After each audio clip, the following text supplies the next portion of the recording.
ഒമാനിൽ ദേശീയദിന അവധിക്കാലത്തെ കാലാവസ്ഥാ പ്രവചനം പുറത്തിറക്കി സിവിൽ ഏവിയേഷൻ അതോറിറ്റി. മിക്ക ഗവർണറേറ്റുകളിലും പൊതുവെ തെളിഞ്ഞ കാലാവസ്ഥയായിരിക്കും. മുസന്തം, വടക്കൻ ബാത്തിന ഗവർണറേറ്റുകളിൽ ഒറ്റപ്പെട്ട മഴയ്ക്ക് സാധ്യതയുണ്ട്.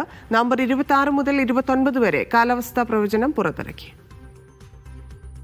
നവംബർ 26 മുതൽ 29 വരെയുള്ള വരാനിരിക്കുന്ന ദേശീയ ദിന അവധിക്കാല സമയത്തെ കാലാവസ്ഥാ പ്രവചനമാണ് CAA പുറത്തിറക്കിയത്. CAAയുടെ പ്രവചനം അനുസരിച്ച് ഒമാൻ സുൽത്താനിലെ മിക്ക ഗവർണറുകളിലും പൊതുവെ തെളിഞ്ഞ കാലാവസ്ഥയായിരിക്കും. എന്നാൽ മുസന്തം, വടക്കൻ ബാത്തിന ഗവർണറുകളിൽ ഒറ്റപ്പെട്ട മഴയ്ക്ക് സാധ്യതയുണ്ടെന്ന് സിവിൽ ഏവിയേഷൻ അതോറിറ്റി പറയുന്നുണ്ട്. പകൽ സമയത്ത് താപനില കുറവായിരിക്കുമെന്നുമാണ് പ്രവചനം.